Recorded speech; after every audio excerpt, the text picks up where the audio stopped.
ஆண்டவராகிய இயேசு கிறிஸ்துவின் கிருபையும் சமாதானமும் உங்கள் அனைவரோடும் கூட என்றென்றைக்கும் இருப்பதாக. தலைப்பு: நான் உன்னை விலகுவதும் இல்லை, உன்னை கைவிடுவதும் இல்லை. எரேமியா 4ஆம் அதிகாரம் 3ஆம் வசனம் முதல் 14ஆம் வசனம் வரை.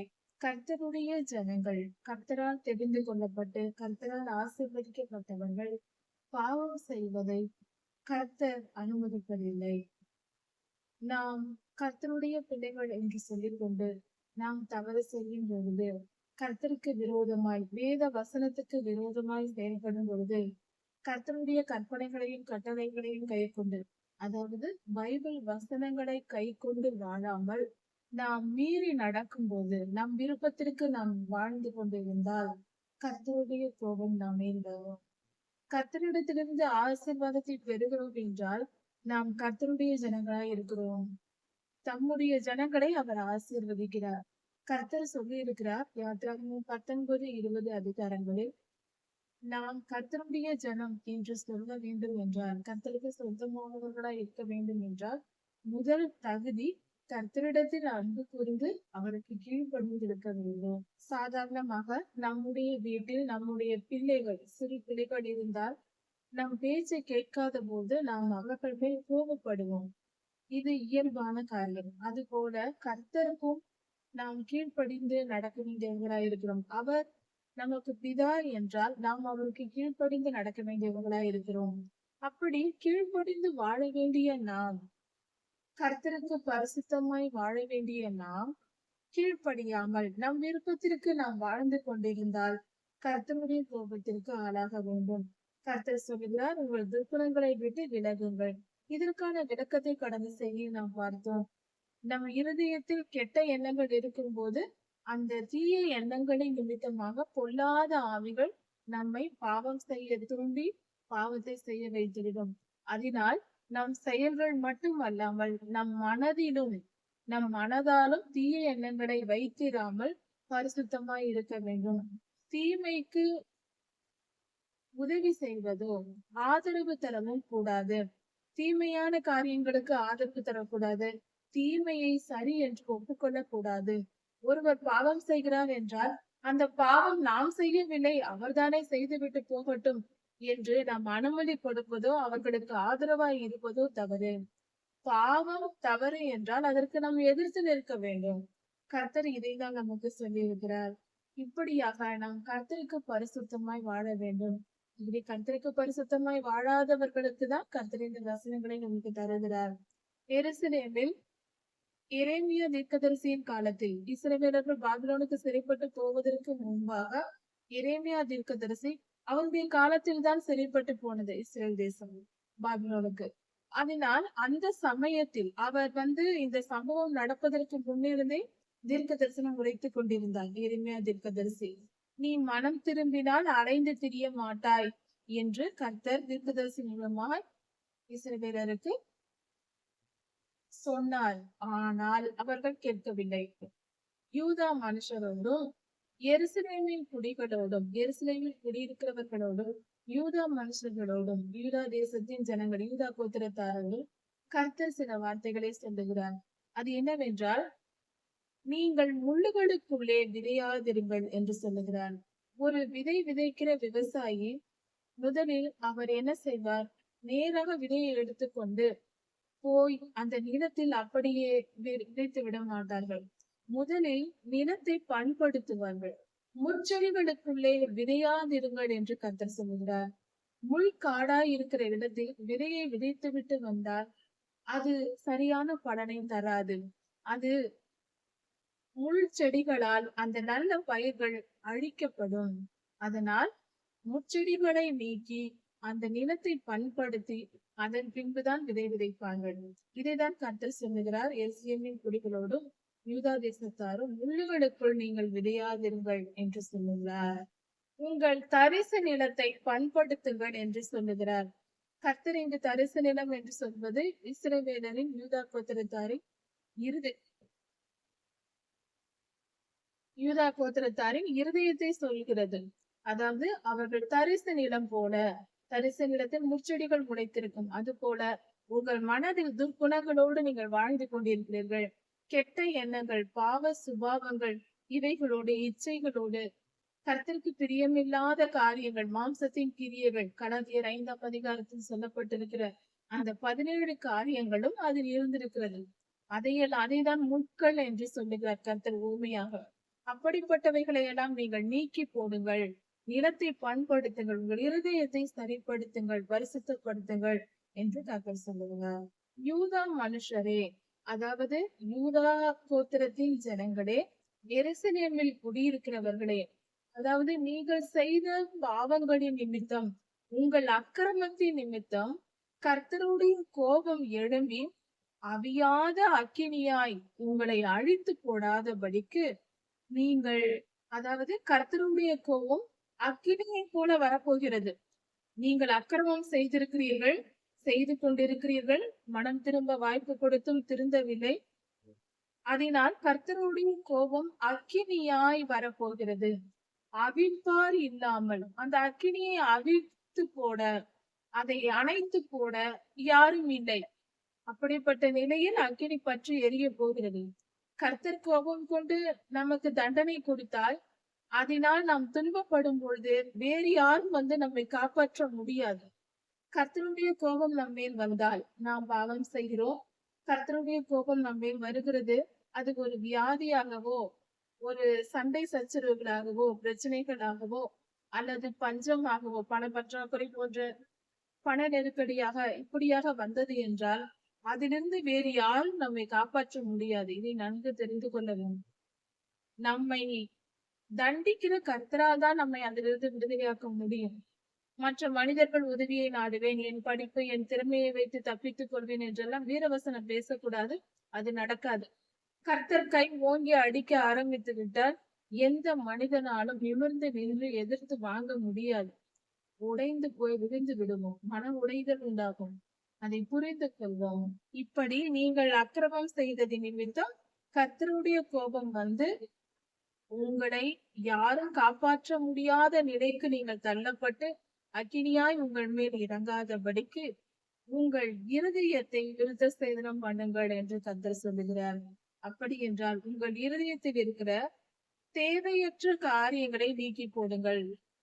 கெட்ட குணங்கள், இச்சைகள், மன விருப்பங்கள் எல்லாவற்றையும் எடுத்து போடுங்கள். பாவத்தின் மேல் இருக்கும் ஆசை, பொழுதுபோக்கு காரியங்களின் மேல் இருக்கும் ஆசை, பண ஆசை, பெண் ஆசை, பொன்னாசை என்று பலவித மண்ணாசை என்று சொல்வார்கள். இப்படி பலவிதமான ஆசைகள், பலவிதமான காரியங்கள், இவைகளை எல்லாம் எடுத்து போடுங்கள். இவைகளெல்லாம் உங்கள் இருதயத்தில் இருந்து நீக்கப்பட்டு சுத்திகரிக்கப்படட்டும் என்று கர்த்தர் சொல்லுகிறார். உங்கள் இருதயத்தை சுத்திகரித்துக் கொள்ளுங்கள். அது தீமையினால் நிறைந்திருக்க கூடாது என்பதை கர்த்தருடைய வார்த்தை வருகிறது. அப்படி இருதயத்தை சுத்திகரித்து கொண்டு விட்டால், அந்த சுத்திகரிப்பு செய்து விட்டால் கர்த்தருடைய அக்கினியிலிருந்து, கோபாக்கினையிலிருந்து தப்பித்துக் கொள்ளலாம் என்பதை கர்த்தர் தரும் ஆலோசனையா இருக்கிறது. நீங்கள் மனம் திரும்புங்கள் என்றே கர்த்தர் சொல்லுகிறார். பாவத்தை விட்டு விலகுங்கள். தேசத்தில் எக்காலம் ஊதுங்கள். இஸ்ரேல் தேசத்தில் எக்காலம் ஊதுங்கள்.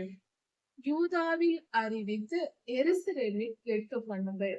யூதாவில் அறிவியுங்கள், எருசலேம் நகரத்தில் கேட்க பண்ணுங்கள். கர்த்தருடைய வார்த்தையை சொல்லுங்கள். நாம் அரணான பட்டணங்களுக்கு உட்படுவோம் என்று சொல். எல்லாம் ஒன்று கூடி உரத்த சத்தமாய் கூப்பிடுங்கள் என்று கர்த்தர் சொல்லுகிறார். இதன் பொருள் நன்றாக புரிந்து வைத்துக் கொள்ள வேண்டும். நாம் அரணான பட்டணங்களுக்கு உட்படும்படி சேருங்கள் என்று எல்லோரையும் கூப்பிடுங்கள். பாதுகாப்பான இடத்திற்கு போவோம். அதாவது எருசலேமுக்கும் இஸ்ரேல் தேசத்தில் இருக்கிற யூதா ஜனங்களுக்கும் வரப்போகிற ஆபத்தை குறித்து கர்த்தர் சொல்லுகிறார். அதை குறித்து எச்சரிக்கை கொடுக்கிறார். நீங்கள் உங்களை பாதுகாத்துக் கொள்ளுங்கள். உங்கள் இருதயத்தை அக்கிரமங்களை விட்டு மனம் திரும்புங்கள் என்று கர்த்தர் சொல்லுகிறார். சீயோனுக்கு நேரே கொடியேற்றுங்கள், கூடுங்கள், நிற்காதிருங்கள். நான் வடக்கே இருந்து பொல்லாப்பையும் மகா சங்காரத்தையும் வரப்பண்ணுவேன் என்று கர்த்தர் சொல்லுகிறார். வடக்கே இருந்து என்று சொல்லும் பொழுது இஸ்ரேல் தேசத்திற்கு வடக்கு திசையில் இருந்து மற்ற அதாவது பாபிலோன் தேசத்திலிருந்து பாபிலோன் ராஜா புறப்பட்டு வந்து இஸ்ரவேலை, அதாவது இந்த தீர்க்க தரிசனம் சொல்லப்பட்ட பின்பு இந்த காரியம் நடைபெறுகிறது. அவர்கள் வந்து இஸ்ரவேலின் சத்துருக்களான பாபிலோனியர்கள் வந்து, இது எசேக்கியா ராஜாவின் காலத்தில் சொல்லப்பட்ட தீர்க்க தரிசனம், கர்த்தர் உரைத்த வார்த்தை. அதே போல அது இப்பொழுது நிறைவேற்ற காலமாய் இருக்கிறது. அதை குறித்து எரேமியா தீர்க்கதரிசியும் ஒரு தீர்க்க தரிசனம் சொல்லுகிறார். வடக்கே இருந்து பாபிலோனில் இருந்து ஜனங்கள், அந்த ராஜா புறப்பட்டு வந்து யுத்தம் செய்து இஸ்ரவேலை சிறைப்பிடித்து கொண்டு போகிறான். இஸ்ரேல் தேசத்தை சிறைப்பிடித்துக் கொண்டு, யூதா ஜனங்களை சிறைப்பிடித்து கொண்டும் பட்டணத்தை எரித்து போட்டும் தேவாலயத்தை சுட்டெரித்து போட்டான். இது நடக்க போகிறது என்பதற்கான தீர்க்க தரிசனமாக இதை முன்கூட்டியே எரேமியா தீர்க்கதரிசி சொல்லுகிறார்.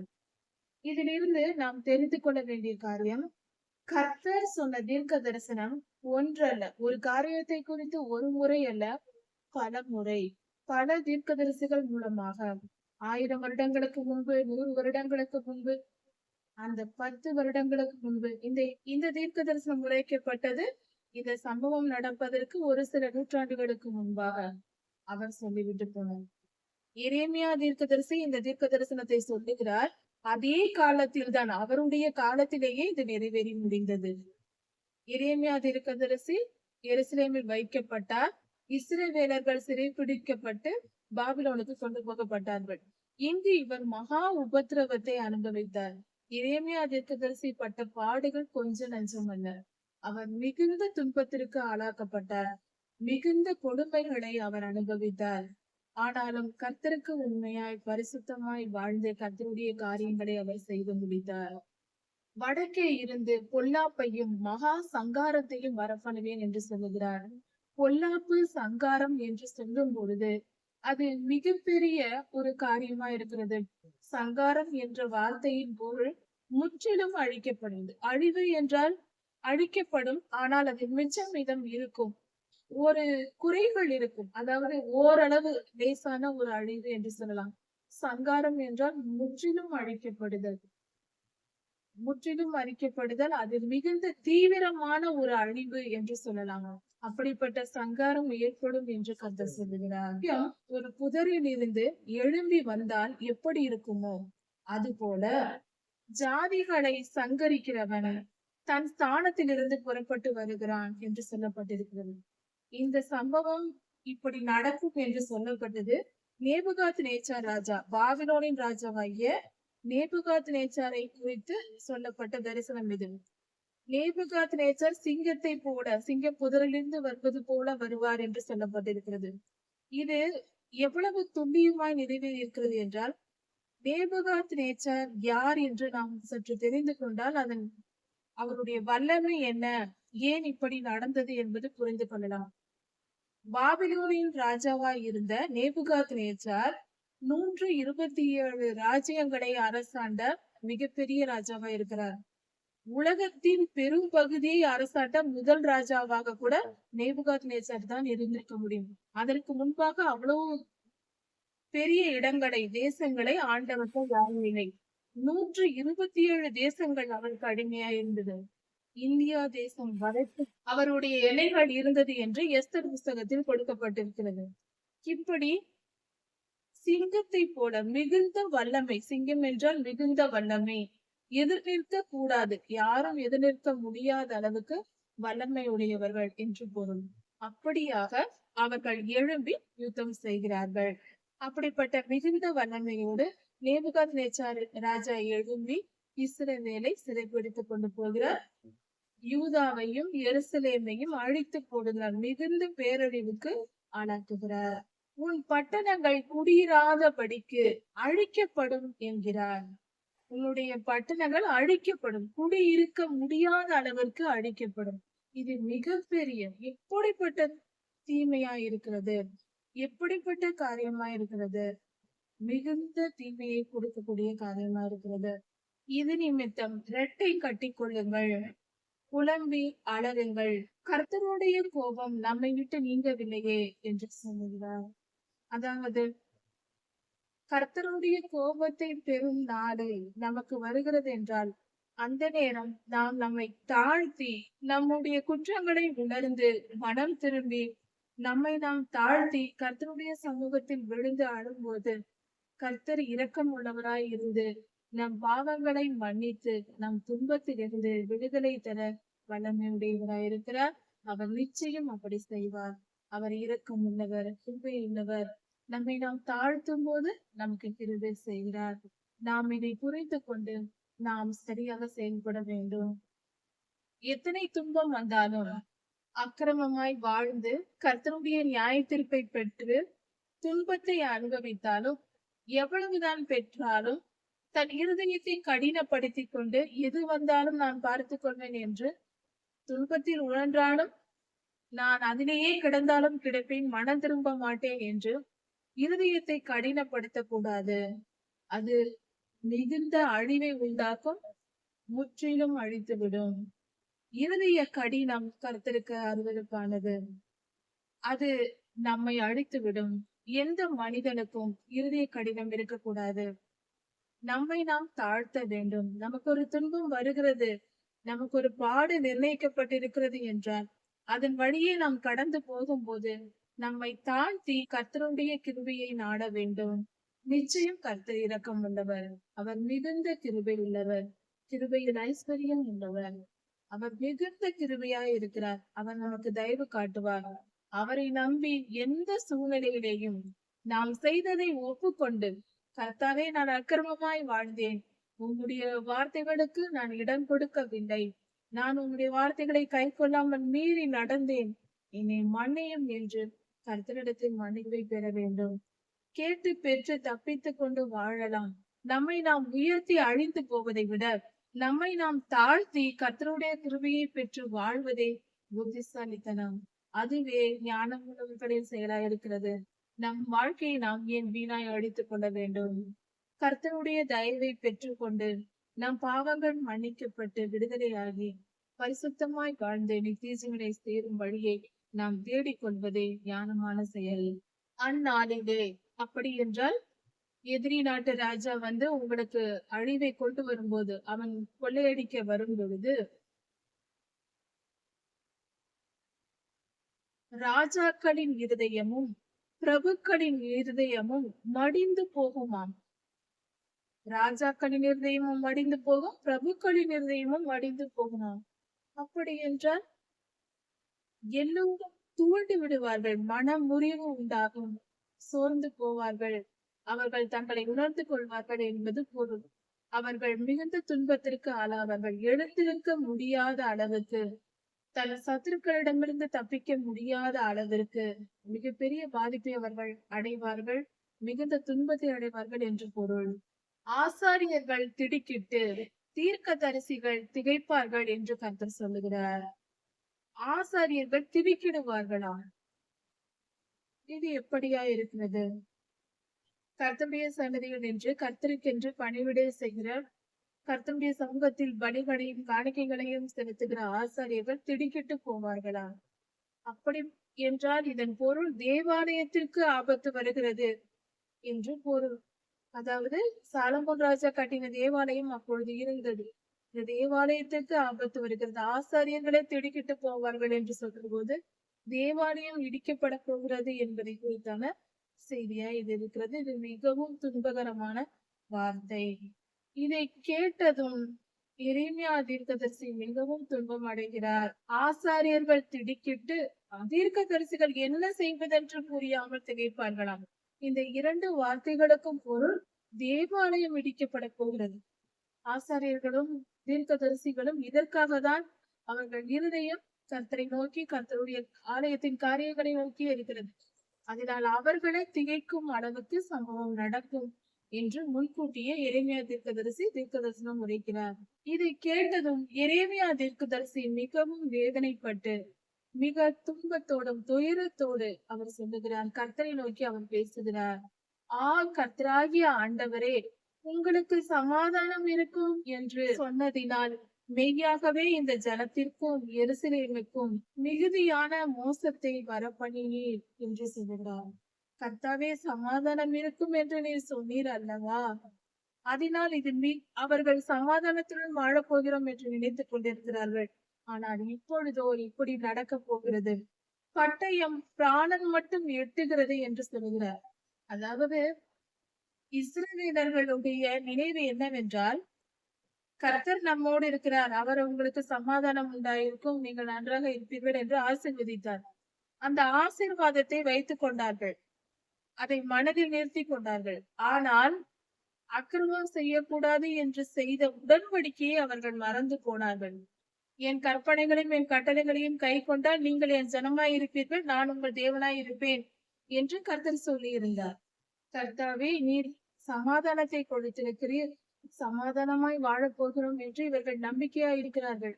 ஆனால் இப்படிப்பட்ட பட்டயம் பிராணன் மட்டும் வந்திருக்கிறதே என்று எரேமியா தீர்க்கதரிசி கர்த்தரை நோக்கி புலம்புகிறார்.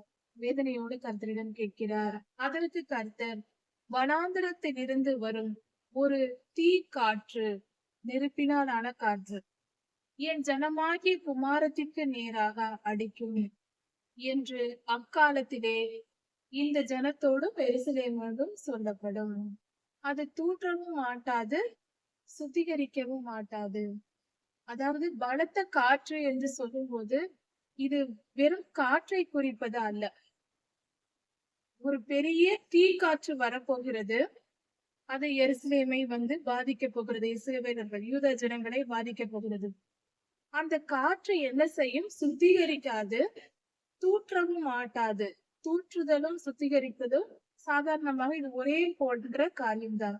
அதாவது ஒரு தீமை வரப்போகிறது, அது எந்த நன்மையையும் ஏற்படுத்த போவதில்லை, ஒரு சுத்திகரிப்பை நடத்த போவதில்லை. அவர்கள் வாழ்க்கையில் என்ன நடக்க போகிறது என்றால், மிகப்பெரிய தீமை எருசலேமுக்கு வரப்போகிறது என்று கர்த்தர் சொல்லுகிறார். அந்த காற்று என்று சொல்லப்பட்டது நேபுகாத் நேச்சார் ராஜா புறப்பட்டு இவர்களை சிறைப்பிடித்துக் கொண்டு போவது, அந்த எதிரியினிடத்தில் இவர்கள் யூதர்கள் ஒப்படைக்கப்படுவது, இதுதான் நடக்க போகிறது. இதற்கு காரணம் இஸ்ரவேலர்கள் செய்த அக்கிரமங்கள், அவர்கள் வாழ்ந்த வாழ்க்கை, அவர்கள் தவறு செய்ததினால் இந்த நிலை ஏற்படுகிறது. கர்த்தர் கோபத்துடன் அவர்களை தண்டிக்கிறார். இதைவிட பலமான காற்று, ஏற்கனவே அந்த காற்று அழிக்கும் என்று சொன்னார். சிங்கம் போல நேபுகாத்நேச்சார் வருவார் என்று சொன்னார். அடுத்தது தீ காற்றை போல வரும் என்று சொன்னார். அடுத்ததாக இதைவிட பலமான ஒரு காற்று எழும்பி வரும். இப்போது நானும் அவர்களோடு நியாயம் பேசுவேன் என்று சொல்லுகிறார். பொல்லாதவன் மிகுந்த வைராக்கியத்தோடு பலத்தோடு இஸ்ரவேலுக்கு விரோதமாய் எழும்பி வருகிறான். அவன் மேகங்களை போல எழும்பி வருகிறான். அவன் ரதங்கள் பெரும் காற்றை போல இருக்கிறது. அவன் குதிரைகள் கழுகுகளிலும் வேகமானவைகள். நமக்கு ஐயோ, நாம் பாழாக்கப்படுகிறோமே என்று தீர்க்கதரிசி ஐயா சொல்லுகிறான். எருசலேமுக்கு இப்படிப்பட்ட தீங்கு, மகா வல்லமையோடு கூடிய மிகப்பெரிய தீங்கு வரப்போகிறது. இதனால் மிகப்பெரிய சீரழிவு ஏற்பட போகிறது என்று சொல்லப்பட்டிருக்கிறது. அந்த வரும் குதிரையை போன்ற பலமுடைய தீங்கு, சிங்கத்தை போன்றது, மேகத்தை போன்றது, பெரு காற்றை போன்றது, பலமான காற்றை போன்றது, இப்படிப்பட்ட தீமை வரப்போகிறது. யூதா தேசத்தால் பாழாக்கப்பட போகிறார்கள். எருசலேமுக்கு தீங்கு வரப்போகிறது என்று சொல்லப்பட்டது. எருசலேமே, நீ ரட்சிக்கப்படும்படிக்கு நீ உன் இருதயத்தை பொல்லாப்பற கழுகு, பொல்லாப்பற கழுகு என்று சொல்லுகிறார். உன் இருதயத்தை சுத்திகரித்துக் கொள். உன் இருதயத்தில் இருக்கிற 17 விதமான மாம்சத்தின் கிரியைகள், பிலிப்பியர் 4ஆம் அதிகாரத்தில் சொல்லப்பட்டிருக்கிற துர்குணங்களை எல்லாம் எடுத்துக்கொண்டு பரிசுத்த குணங்களை தரித்துக்கொள் என்று கர்த்தர் சொல்லுகிறார். இன்னும் பல இடங்களில் வேதத்தில் சொல்லப்பட்டிருக்கிறது என்றாலும் 10 கட்டளைகளின் மீறுதலை பாவம் என்பதை புரிந்து கொள்வோம். 10 கட்டளைகளையும் மீறாமல் பரிசுத்தமாய் நாம் வாழ வேண்டும்.